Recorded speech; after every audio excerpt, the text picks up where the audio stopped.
Thank you for joining. The webinar will begin in a few minutes.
Thank you for joining. The webinar will begin in 1 minute.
Welcome, everyone. Welcome. Hi, I'm Katie Brooks. I am the CEO over at the Bend Chamber of Commerce. I want to welcome everyone to the state of Deschutes County. And before we get started on our program today, there are a few things that I'd like to take care of. First of all, acknowledging that we are in partnership with the other chambers of commerce in Deschutes County, including Sisters, Redmond, Sun River, and La Pine. And I want to thank all of my partners in those cities for getting the word out about this state of event. And also, we would like to share with you that we have a couple of sponsors. They help us bring these to you for free. And so I'd like to do a shout out to Cascade Insurance and also Mid-Oregon Credit Union for making today possible and bringing our commission presentation to you. And before we get going, what I'd like to do is start off with a little message from our sponsors. So take it away.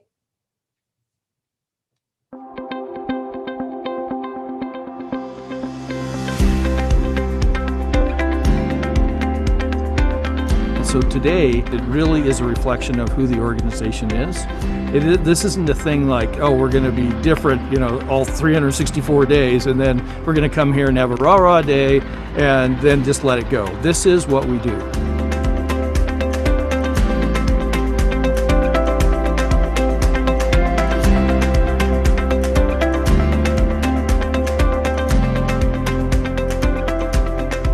It's probably one of the best organizations that I've ever worked for. They're very family oriented and they're always willing to work around you and your family, and if you ever need anything, any help at all, they're pretty much anybody in this building is willing to help, and that's awesome to me because that's rare to find.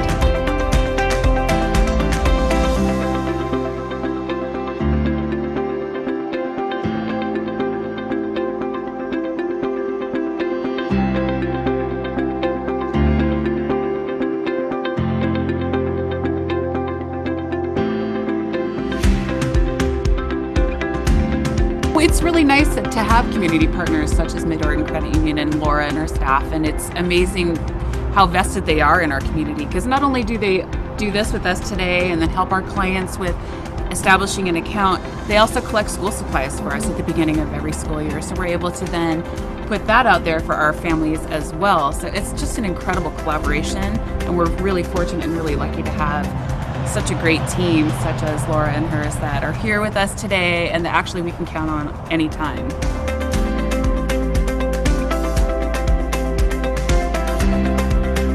The thing that I love most about Mid-Oregon Credit Union is their passion for people, not just for the communities that we live in, but also for the employees and the members.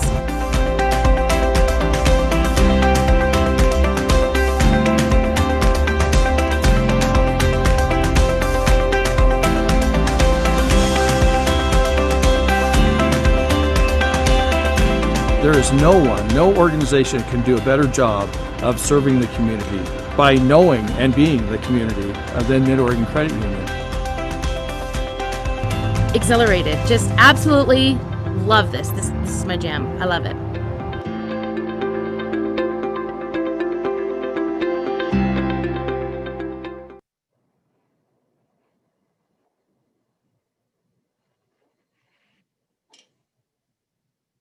Hello, I'm Patrick O'Keefe, owner of Cascade Insurance Center.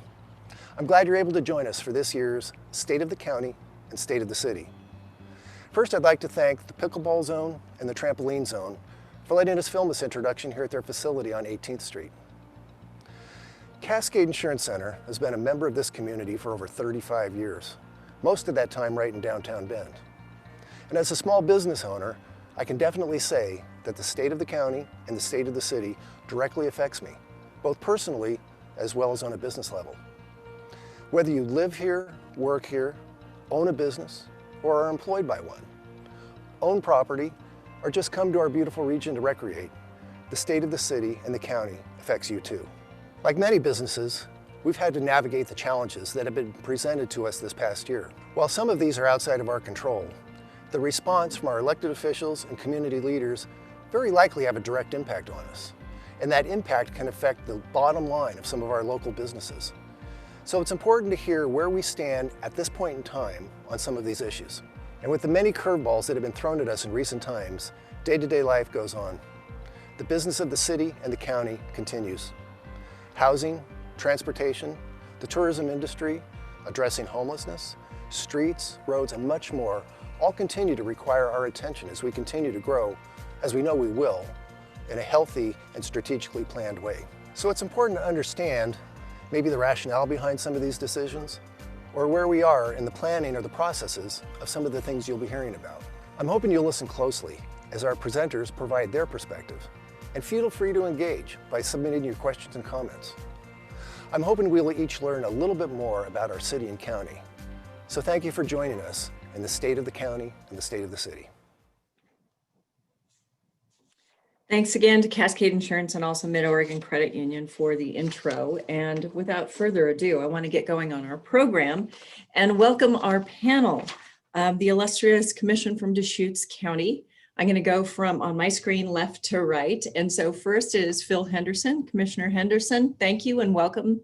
Commissioner Patty Adair.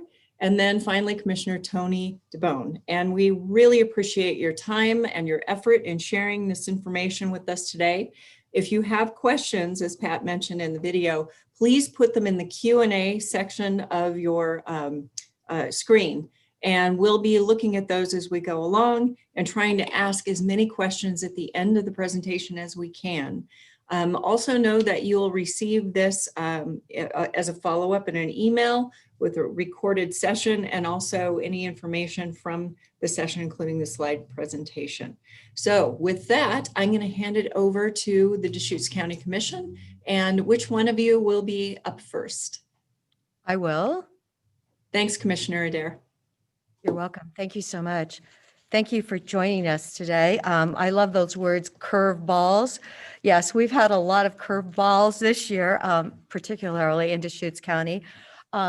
Yes, I'm the chair. I live in Sisters, Commissioner Henderson is from Bend, and Commissioner DeBonne lives in Lapine. So I do believe, even though we each represent the entire county, we have our own special neighborhoods that we always think of when we drive around. So our perspectives are always very interesting. We always have a contest on what is the coldest spot. So I think Lapine won it for maybe a couple days, but Sisters is right in there. And I do believe Bend's been a little warmer. So Banana Belt. yes, you guys are in the banana belt. So this is good. Yes, thank you so much. Glad to hear that we have all of our chambers from Deschutes County with us this afternoon. We actually do have 9 elected positions, including the 3 commissioners in Deschutes County.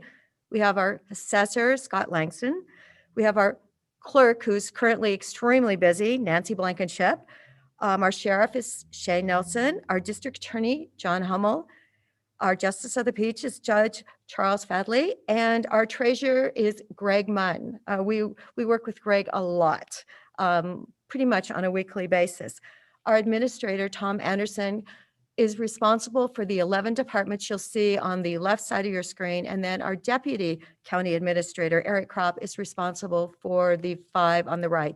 Currently, as of last month, we had 1,035.7 full-time employees in Deschutes County with 54 positions unfilled. So you can tell it's an enormous operation running Deschutes County, and so appreciate the feedback we receive from our chambers. So thank you for being here today. This is Commissioner DeBonne. I've got this next slide. So this is a sense of place, or Deschutes County by the numbers. One of the items we have is all this information is from Oregon Explorer, Oregon State University in partnership with the Ford Foundation. So Deschutes County, #1 in migration. So 162.9 per 1,000 people. So that's a #1 rating around the state. And we all know we're seeing the population grow. #2, we're second in publicly owned lands at 78%, just behind Malheur County. So 78% of the land that we discuss here is owned by the federal government or other government. We are #3 in the state with 98.6% broadband access. So that's really important right now for school-age children and families, but we have a very high number and it's getting better all the time. #4 for median income, $63,000 is the published number. #5 in labor force participation at 63%. Life expectancy, we rank #6 in the state of Oregon at 81 years. Total population, so these next 2 numbers are changing very quickly. Total population just behind Jackson County. So that number, what's published up here? Sorry, I think we just updated. 194,903. So we were making sure which numbers we had. So because it's the estimates by the Portland State University or the U.S. Census. So there was some discussion on which numbers we're using today. And then #7, largest community, the city of Bend at 91,000. But of course, we know in the news, it was estimated at 100,000, which would make us #6 as of May this year. So these numbers are changing so quickly. It's really amazing. Deschutes County is registers as #8 in voter participation at 73% in 2018. But remember, 4 years ago was a presidential election, it was 82%. So these numbers go up and down also. One of the other points of sense of place is we rank #11 in total land area in the state of Oregon at 3,054 square miles. Harney County is 10,000, 3 times the size of us. But also we're larger than 2 states. Think Rhode Island and Delaware also. So just so people understand the scope of the land that is available in Deschutes County.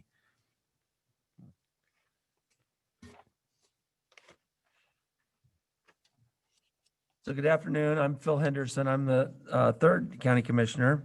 And one of the results of growth and development of our county is the cost of rural housing.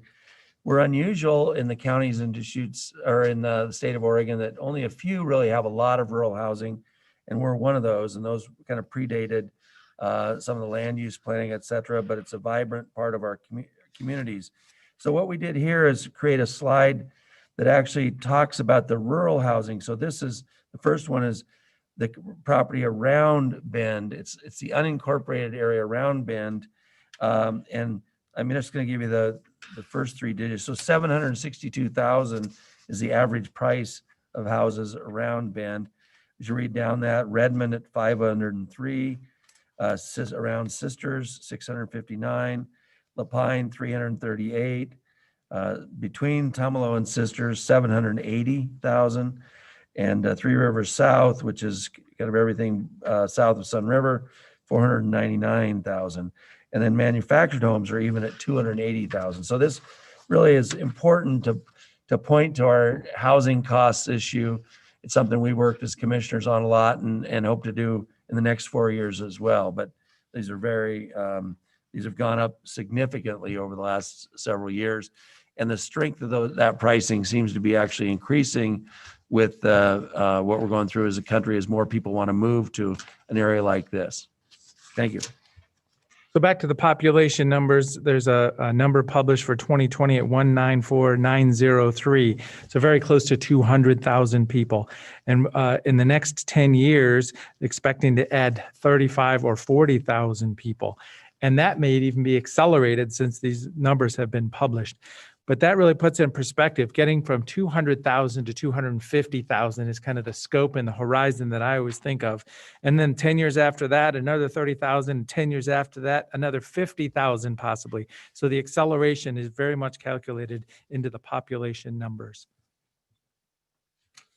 So one of the things we first asked when we went into the COVID pandemic is we asked our community development department to keep up with the numbers and let us know what they're seeing. So I'll try to make this easy because it's a kind of complicated graph, but the red line is the code enforcement. And you can see how it's increased each year in the last several, and it's actually up 11% this year. So that's usually the result of more pressure and disagreement between neighbors, basically, a lot of times. The next one is for planning. So those are our planning applications. They've been kind of flat the last several years, but they're actually up a little bit this year. We were thinking that would fall off, and it actually hasn't in 2020. The next one down is green is the building permits, and that's been pretty stable with the years before, which is also interesting because there was kind of a lull and for a couple of months in the middle of, March, April, May. So it's picked back up and building permits are up. And then the septic site visits where you look for septic system applicability is up also at 13%. So people are looking at rural properties to do housing. Okay, this is, well, we briefly went past a new project that we're just completing this next month. And as you'll see now, I think it's probably really hard. Maybe on your Zoom screen, you can read each one of these projects that are part of our next 5-year plan for Deschutes County, for the entire county. We actually have 900 roads of county roads. And then on top of that, the county has jurisdiction over another 300 non-county public roads. So you can see our road department is incredibly busy. We've been impacted somewhat by COVID. The gas numbers that did reduce, but yet again, we have a lot of things out there that we need to keep maintaining because of our population growth. So our road department is led by Chris Doty, and he is an incredibly busy person. And these are all road improvement projects over the next 5 years. Yes, all 5 years. So you'll see some of them. And I believe we're going to see a wonderful slide next of the actual roundabout that will be completed in the next couple of weeks at Old Bend, Redmond, Tumalo Road. And actually had friends drive through it Sunday and they thought it was excellent. So you can see the progress. I mean, this is an amazing slide. I was kind of worried about the slide, but when you see what they had to do, and it is, Old Bend Redmond is a very busy thoroughfare for the, a little bit, I could say, east of Tumalo. So there it goes. Next slide is a map of the north end of Bend. And this was something that was a result of really collaboration between Oregon Department of Transportation, the city of Bend, Deschutes County, and The success we had last year was getting the federal government to grant $60 million to this project. And the idea is to try to realign some of the roads there so at the north end of Bend, so we don't have the big traffic jams that we're all familiar with. There's become a question just last week there was a news article that ODOT doesn't think it has the funding to do the overpass of the railroad, which was a kind of a key project. I think I'm concerned about it. I imagine the other commissioners are too, because that was a key part. And that's been a challenge on other projects where ODOT, the estimate they have doesn't meet what it turns out they later think they need. And so we're gonna have to figure out if we can somehow get more money for this, maybe from the federal government with the new Congress coming in next year or somewhere else. But it involves the whole north end, and it also includes roundabouts at Cooley Road and Highway 20 and Old Bend Redmond Highway and Highway 20. So anyway.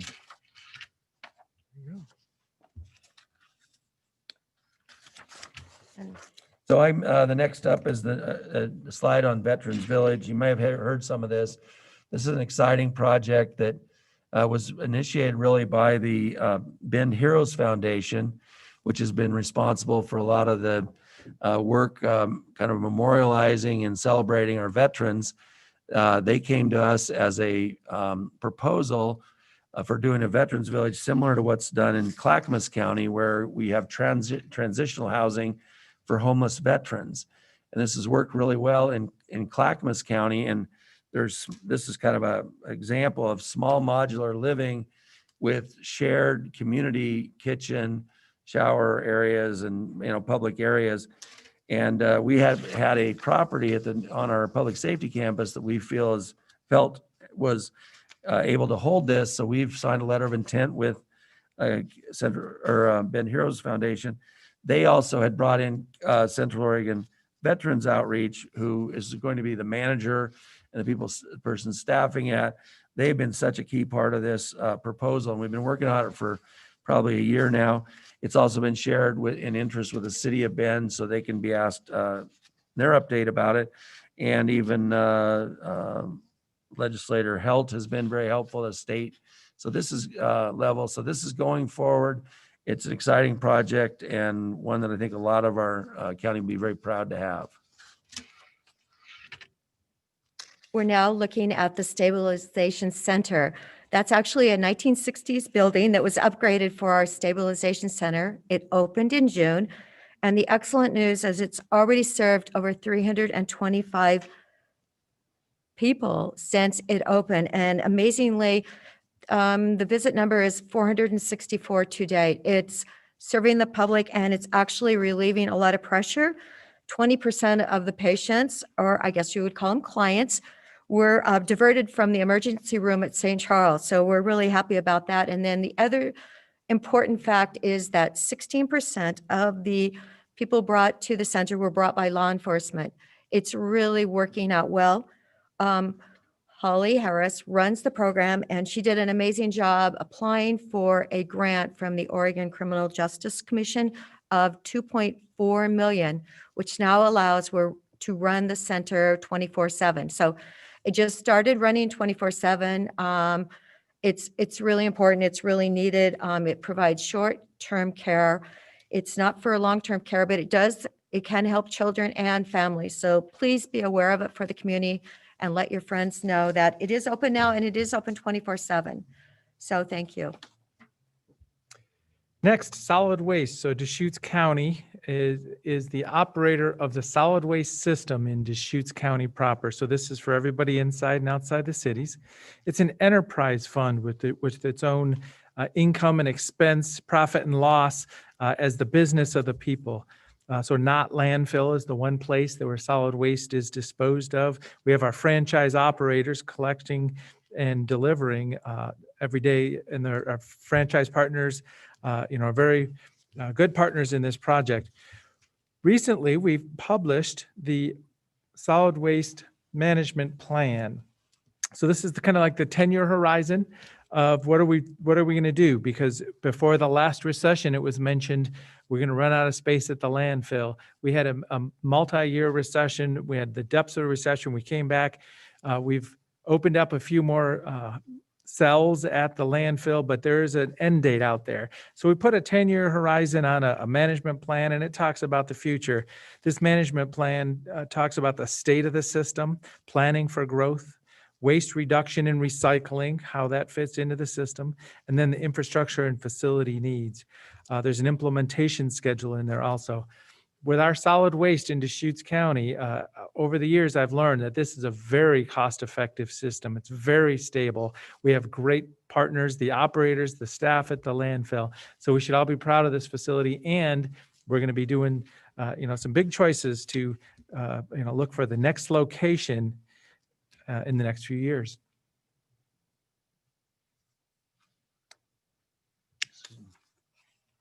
Oh, sorry about that. I was waiting for somebody else to jump in. So wildfire mitigation. Right now, at this time, there has been efforts at the state level and at the county level. We have Project Wildfire, which is a local group of neighborhood associations. And there's an effort for updating building codes and putting land use regulations and requirements in place. This has been proposed and stabilized at the state level. Now it's a community conversation here in Deschutes County, and we're asking for your input on this. Feedback, Deschutes.org/wildfire mitigation survey.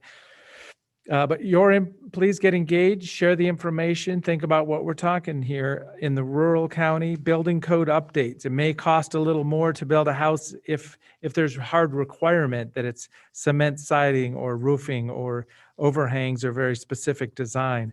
And then required defensible space. And this is a discussion that's happening. It hasn't been adopted, but this is out there for the community, for anybody to feedback at this time. I wanted to note too, there was a couple other things we did last year. We added a second forester to help with our Project Wildfire and making more Firewise communities, which has been a good addition as well. So Firewise community is the certification, the management, long-term management, but the initial certification of a community that's wildfire resilient. So even if there is a wildfire that threatens the community, there could be an ember shower or smoke and flames coming from some direction, and you'd be resilient to it.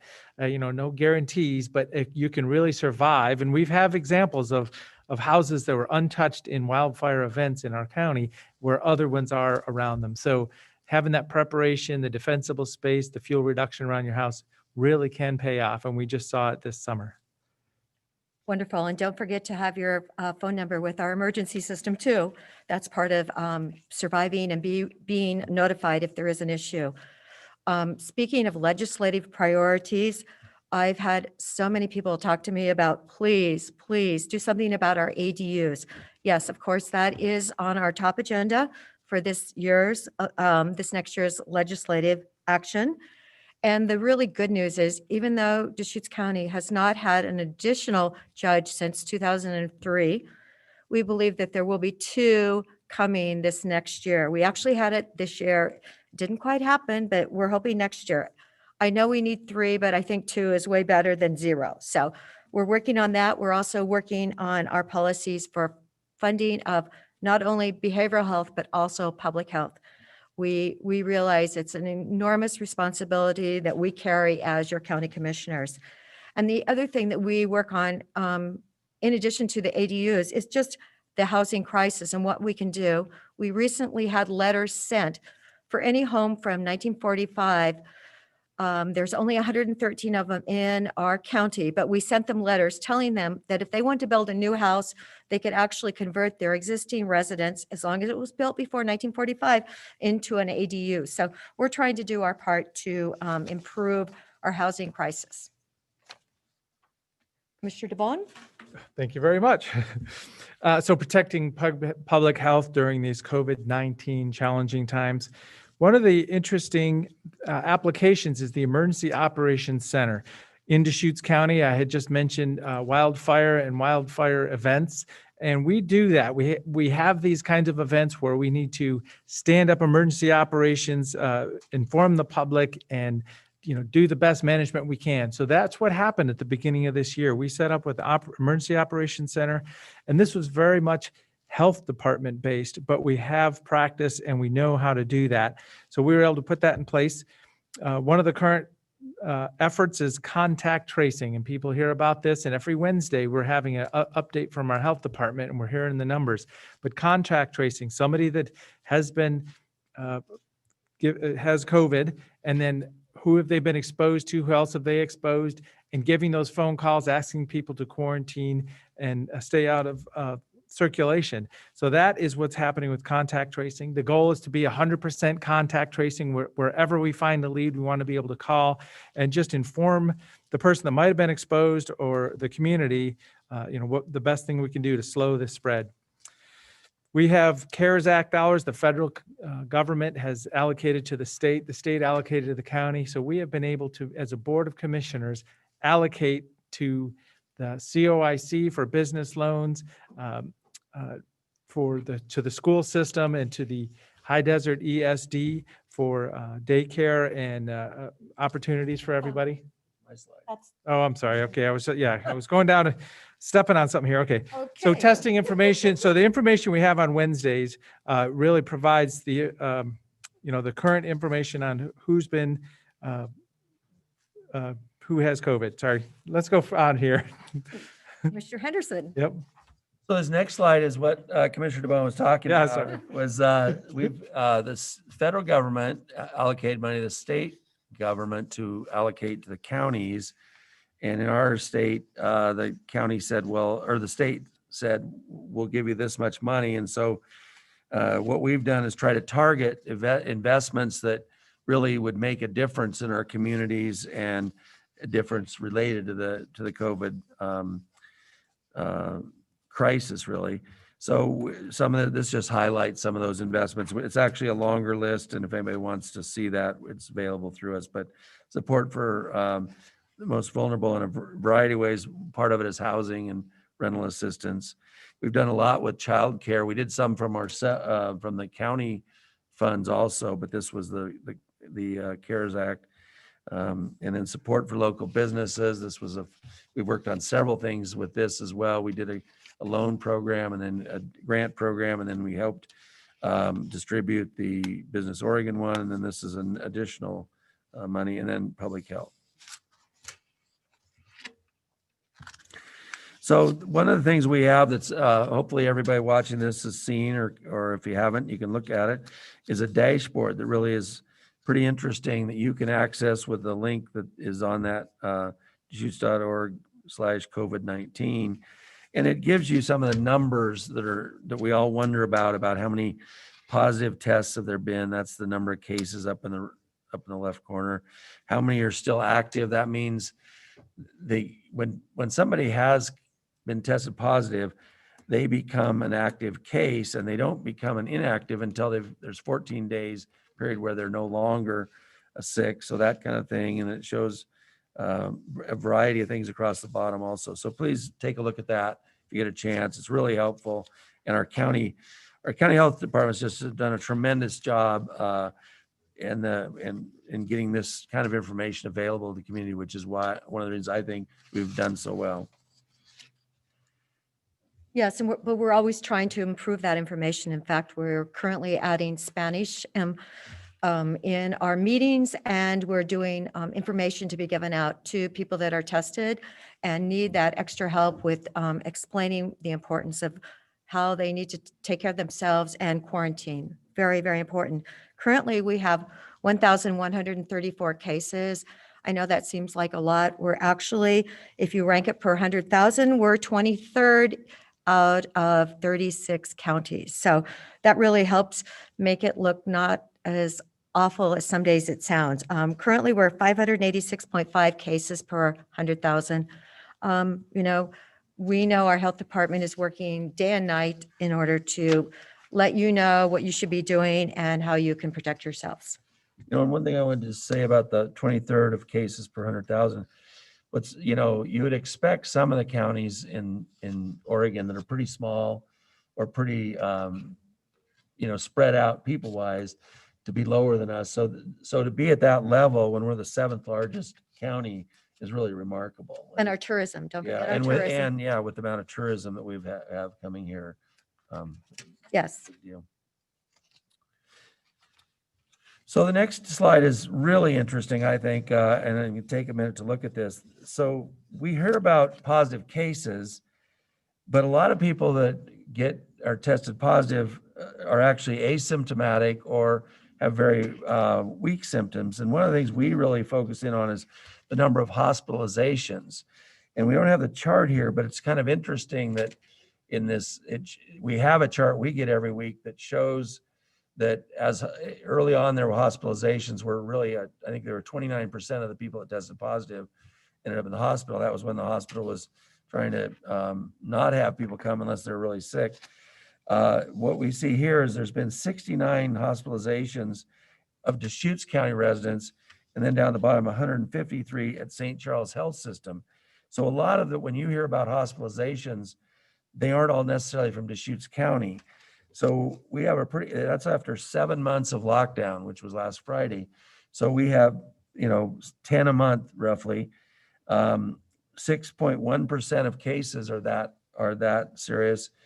And it's gone down between September and October, whereas I think the number of cases seem to be going up. And so this is a discussion kind of nationally as well as to whether there's a change in the virus or whatever, or we know there's a change that a lot more younger people are getting it, testing positive, which don't seem to have as much health result. Again, we're 17th in the number of hospitalizations. I think that's with the other three counties. We get patients from Jefferson County and Crook County. So that again is a really good number given the amount of people coming here for vacations and tourism and the size of our county. But this is the first time I've seen this all in one spot. It's really a good slide. And I think for people watching it is too. It's interesting. I thought it was really important to add those numbers, that the fact that it is trending downward for hospitalizations, excellent care. And people actually, if you get tested positive, you should check in with your doctor and find out if you should go on any kind of a program, because that's really what's making the difference for the seriousness of the virus. So please do that. And I suspect also that the very successful tracing program, we're catching things earlier than maybe other places are. That could be a reason as well. So I know. I think Wheeler County just had their first case the other day. So they went 7 months without one. That's 100% rise in cases. I know. Yeah. I know. Okay. It's important that you can do things to really make a difference. Wear your mask in public, avoid large gatherings. Please be outside. If it is a larger gathering, it's really important to stay 6 feet away from people you don't live with. And the most important thing, I think our whole entire country is going to benefit from the fact that you should wash your hands frequently. Please wash your hands frequently. And you should be having a flu shot if you haven't already. It's really important because it takes 2 weeks for your immunity to build up from that flu shot. And we're really hoping that we don't want to have COVID compacting the flu this winter. So please do get your flu shot. I believe they do have the vaccinations available at this moment. And the last slide, a couple thoughts looking forward. So in-migration appears to be accelerating. So that's what we saw. So the published numbers we started with, but this summer, as I say, my experience seeing license plates from all over the country, pretty amazing. We have a strong need for housing starts, and our economy basically kind of stabilized through this. Transient room activity, so overnight stays. We estimated when we had a budget this last year that it was going to crater, and then it cratered for just a little while, and then all of a sudden the industry evolved. We had occupancy rates that were up there, not as high as the past, but then it diversified in our community also. So we do have a lot of people that showed up in Central Oregon this summer. According to Smart Asset, a website that you can just find and look for the rank, Deschutes County ranks #1 in places where residents receive the most value for their property taxes, which was a very interesting number. It seems like it's a big number, but we do rank very high. And this isn't just Deschutes County services. This is all the cities also. It's kind of the conglomerate of all Deschutes. But we should be very proud that we're working together as a community, providing professional services for all the citizens here. 7 gosh. seconds left. Oh, 6. Sorry. Right. We were watching 30 minutes today. Yes, we tried to be very timely, and it is always, it's a miracle. So thank you for that timing. It There you must have been go. Whitney's expertise. Thank I you, was Whitney. surprised to see the number. Yes. So Katie, back to you. Great. Thank you, Chair Dare and Commissioners Henderson. And that was impressive. Congratulations. We have a few questions in the queue. They originated with some questions around, let's start with the first one. Does the median housing price diverge much from the average? And I think this question is probably about anything from taxes to affordability of homes. Do you see an upward trend in median housing price as opposed to the average price? Definitely.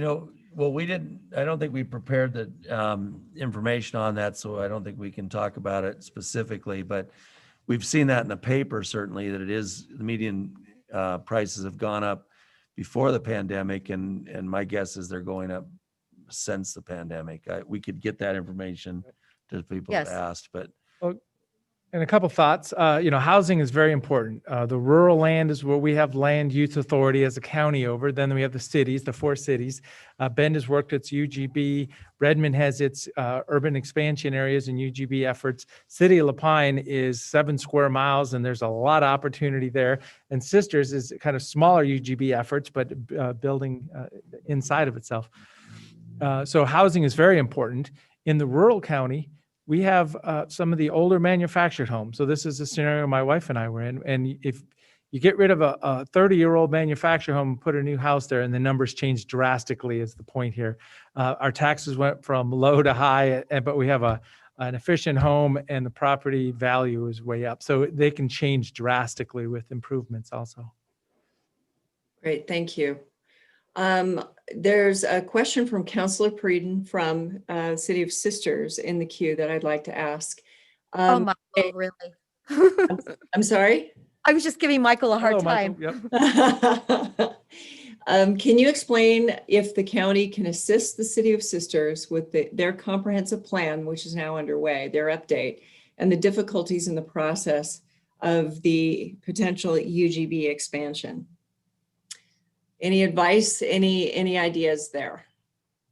Of course, I believe we can always assist Sisters because I live in Sisters country. And, our building department, Nick Lelak, is an amazing director for them. And I know that Nick and I have been on the Sisters Visioning Committee. And I feel like, it's something that we can definitely step up for that. Sisters is growing by leaps and bounds. The homes, when you drive around it, we had 500 people there for decades and decades and decades. And now we're up at 2,985 people. That's what I was told the other day, though. One of my dear friends who moved to Sisters said she thought it felt like 15,000. So Michael, we've got to keep a good balance going. and one other thought too, because it's relevant to Bend as well, is that the UGB can only expand in areas that are zoned certain ways. And so I know that's an issue in Bend also, that there's certain areas that maybe are zoned in a way that restricts growth, but that's part of what the county does, is look at those lands. So that would be not really working with them, but seeing the situation and helping that way. Well, and as a city council, if there's questions amongst the councilors, take time and ask, take time. We've got professional people at the county and experience. City of Bend and Redmond both have professional staff that know how to do it. So then as an elected official, you could get comfortable with what the process is, how long it should take, and what the cost might be. So yeah, we can sure help with that. Oh, and I do want to give a shout out to Nicole Mardell, one of our most fabulous planners that is in Sisters now. So yes, Michael, Nicole does excellent work, and I'm really happy that she's there. Thank you, commissioners. There are several questions in the queue, and just a reminder to anybody who has a question, please put it in the Q&A button at the bottom of your screen. But there is a lot of curiosity about these roundabouts, and there's one that keeps coming up. So let me ask two questions, and maybe Tom Anderson, the county administrator, can answer this, or maybe you folks know. where can people go to find the list of projects in the county, transportation projects in the county, and hopefully the timeline of when they're going to be implemented and built? That was actually on my schedule. You just need to look at it, blow it up a little bit bigger, and they are dated. Each project is dated on that one slide. So, Okay. some of them are going to be done in 2025. It was for the next 5 years. And then there's also And- a, Go ahead. during budget time, and we could pass this out with this, I think, one that has the dates, kind of a line graphs that show every project and how much it is and when they're scheduled. So there's one of those documents too, but it, as whether it's on the website, I think it probably is on the website. Our county administrator is nodding, so maybe under roads in the road department and budget. So both the road department and the budget department would do that. So And it's the CIP, the Capital Improvement Plan. What's being planned and is it funded in the next 3 to 5 years? So that's the terminology is asking for the CIP, the current CIP, because it could change over time. There may be a need for a road or an intersection improvement, but it may not be funded, so it slips 1 or 2 years where it might, if the funding comes or goes. So the current CIP is the terminology. So one other thing, if I don't know if because of the interest in the roundabouts, people might be surprised at how many. One thing we've learned is that in Tumalo, there was originally 2 concepts that might work. One would be an overpass because it's hard to get on to Cook, and that's what we've done traditionally in Oregon. The cost is so much more than a roundabout, and the state of Oregon's telling us they don't have the money to do those. So we're down to roundabouts being the only thing other than lights that can, make travel safer and make merging safer. But that's an interesting change because if you go to the Willamette Valley, there's lots of overpasses, and we apparently they can't build them anymore. Yes, there are lots of overpasses. I'm actually the chair of the Transportation Committee for Central Oregon, and I'm always stressing to bring more money to Central Oregon because we are the fastest growing area, and we don't seem to get our financial representation. So I've been pushing for that. Just did a survey the other day, how we can get more money here in Central Oregon. Thank you for that. So I have to ask the question because I think 3 or 4 people want to know. And I can't remember on your slide, Chair Adair, when the Highway 20 Cook Road improvement will begin. The roundabout there in Tumalo. Tumalo on Cook. I think it's next year, is it not? I think you're right. I mean, And that's a I ODOT know. project, which It's is not ODOT, and in who Deschutes County, knows? So it's not on our slide. Okay. I was part of that group, and clearly they wanted the roundabout at Cook. We had quite a few meetings discussing that, and hopefully, I do believe they have the funding though. Well, they did. Let's say they did have the funding. So, yes, I haven't heard that it's been pulled. Yeah, so that's an ODOT question, but I mean, we can take that as a to-do, send it back to the chamber if you want to send us specific names who are interested or. Yep. however That'd we be might work great. that out. Yeah. Thank you, commissioners. And we are certainly going to circulate this presentation and the slides that went along with it in a follow-up email to all the attendees and those who registered for this. We also post this on YouTube and make it widely available to anyone who wants to review it or take a look at the slides later. All right, I have a lot of questions around housing, so let me give you a stab at this. So in rural areas, let me put it this way, what tools do you think are most important to the county in allowing for affordable housing and providing that relief valve for all the communities throughout Deschutes County? You talked about ADUs. What other thoughts might you have as a commission? What other strategies are you pursuing, advocacy, legislation that you think it's important for folks to know as you contemplate the growing need for affordable housing? I already mentioned the 113 homes from 1945 and historical homes.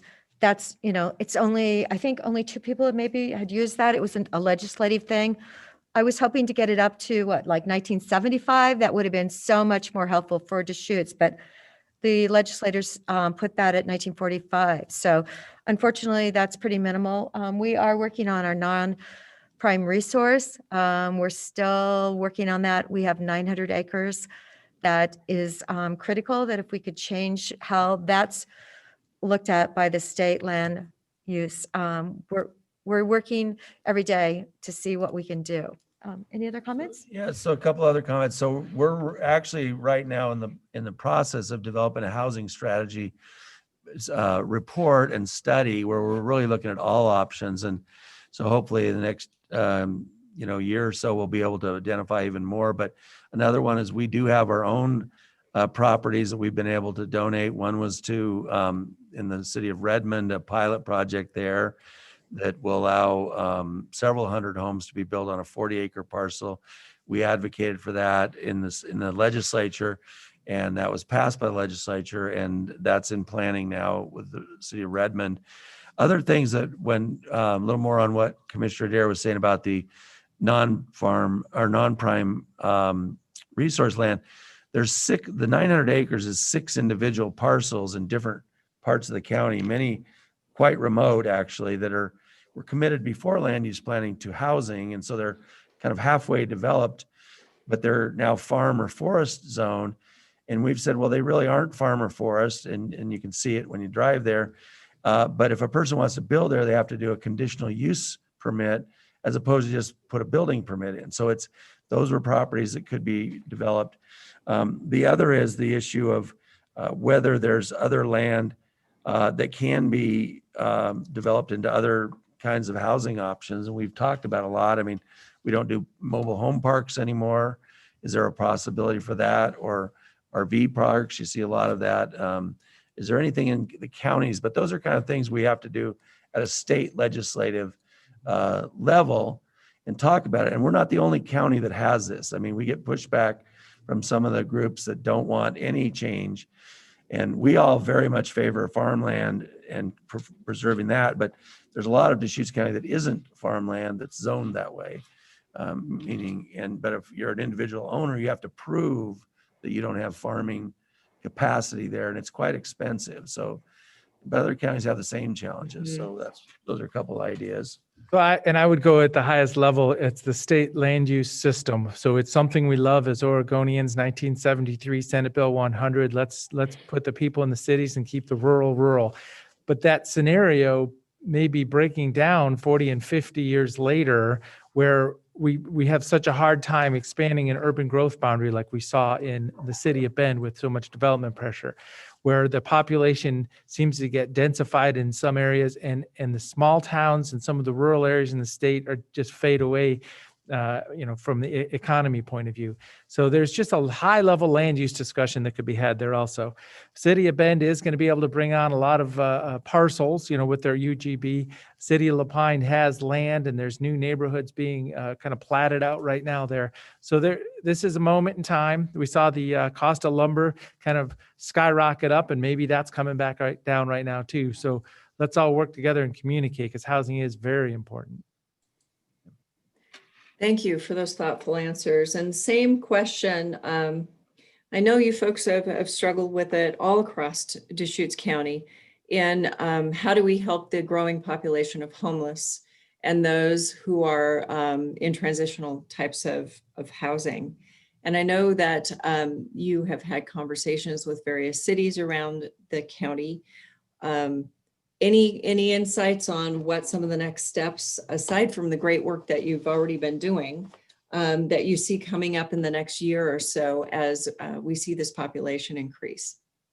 I just actually had a tour with one of our deputies to 3 of the major homeless camps in the county. It gave me an incredibly firsthand perspective of what is going on, in our community, behind the trees, but, out of view, actually, for a lot of those people, probably about 450 in Channahut, in Juniper, and in east of Antler. But last week on Friday, the E-Board actually considered allocating $35 million for homeless purchase of, let's say, a mobile home, or not a mobile home, a hotel in your town or in your county. So that was something that was talking to the legislators about. Unfortunately, it did not pass by one vote. Speaker Kotek actually realized that they had to give funding to run the program. Not only did we need funding to buy the hotel motel, but we need funding to run it. And it lost by one vote. Hopefully, it's something is going to bring that back. Probably it would be better for the entire legislature to be discussing this, but it is on the governor's. She's watching it, she's hearing about it, and really, each county needs to do what they can. We don't want to do it all here in Deschutes County if our neighbors aren't going to do it, because then we will end up with more homeless. And right now, I believe our population is probably quite a bit, considerably above the point in time count last year, which is right under 1,000. So we're trying to help with the veterans too, which we did discuss, the Veterans Village. That will hopefully transition 15 veterans and then, get them back into standard living, maybe an apartment somewhere, once they've transitioned through our Veterans Village. Mhm. So, yeah, a couple comments I have. One is that we are familiar with the city of Bend discussing using part of Juniper Ridge. We haven't really been briefed yet on what their idea is or if they're asking for anything from us. But I think what we're looking at is, well, we already have homeless camps. They're like on Hunnell Road. I was out there the other day and I counted 27 separate entities on Hunnell Road, which is just north of Lowe's. And then there's China Hats become a forest community basically, and 2nd Street. So I think that we have them. It's a matter of do we recognize them or not, and put, ask for people to go to a certain place if they're going to be there. But it seems like it's going to continue to grow here, just as the community does. And so we're looking at alternatives. We did help with the warming shelter last year. And I think as at least as commissioners, I think we would help if there was a site for the warming shelter portion of this. We just don't have that available, but I think the community needs that because churches apparently haven't been able to continue that as they did in the past, so as much. Well, and there's some good hardworking people that are just in between things that are out there right now, but also addictions. There's just different paths of people and why they're out there. So just picking off each one, trying to help the Stabilization Center, the Veterans Village, a vibrant economy is going to help the people that want to work to be able to get back into apartment, and there's apartments coming online. So it's really all hands on deck, trying to help people in need and their time of need. Neighbor Impact, the food banks, there's a lot of things that are happening out there. Once again, housing, cost of housing. It is shocking to think that we've seen $250 go to $350 to $400 and now $550,000 for a single family home in the city of Bend. So we really got to figure out what the different levels of housing options are. Yes, Thank China you. Hat particularly is a lot of people that are currently working. Yeah. They just don't, I've heard of the case where someone still owned a house in Portland. They're trying to get that sold so they can buy housing here in Bend. So, we do have a lot of working people that do live in China Hat currently. We're studying the issue on probably a daily basis. Thank you, commissioners. We have time for one last question.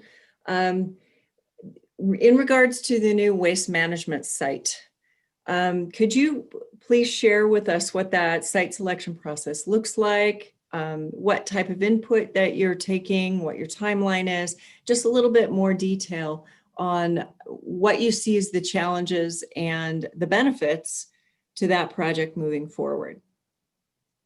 So I'll start with that real quick. So this is referring to closing that landfill and having a new location for disposal.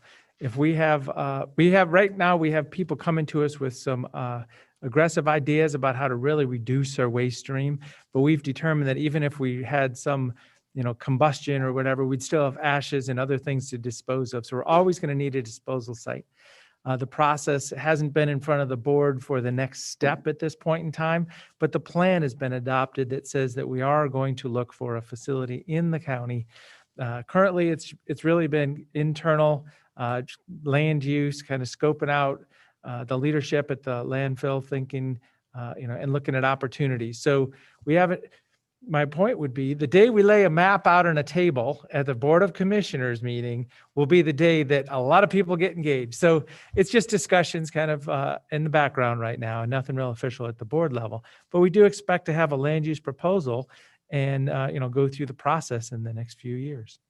I actually, pre-COVID, about, I think 8-9 months ago, went out with a realtor regarding a site in East County. And there was some reasons why that property didn't really fit, but it was a huge piece of land and, looking east. So who knows, we may have to look we're looking. We know that. We know we're, 2029 is going to come sooner than we can imagine. And there's going to be issues and how do you get it through? So we've definitely, it's something we worry about and we're looking.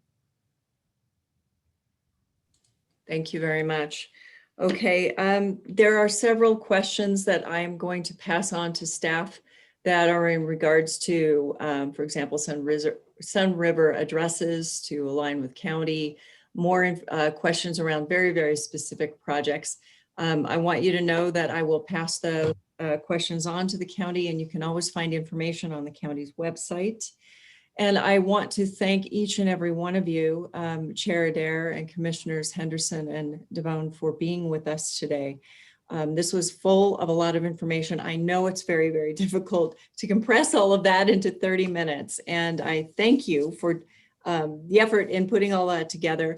And I thank you for your service as we move forward. The county is under your roof is so much that we are depending on, especially these days with COVID, with the housing crisis, with our land use issues, et cetera. And so thank you for doing what you do.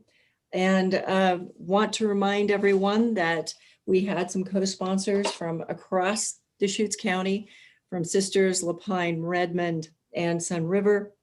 And I want to thank our chambers, my sisters and brethren out there, for getting the word out again. And also thank you to Mid-Oregon Credit Union and Cascade Insurance, again, for helping to bring these to the public for free. And we greatly appreciate your sponsorship.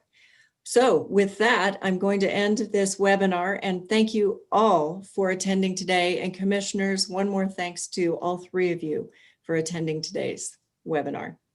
Thank you, Katie, for having us. Thank you. Yeah, thank Happy you. Halloween. Yeah. There you go. And Thank you. remember to vote, everybody. Oh, yeah, there you go. Well, 54% have already voted. We're up Yes. there. And we'll see you on Thursday for the State of the City of Bend. Thanks. Thank you. Thank you, Whitney.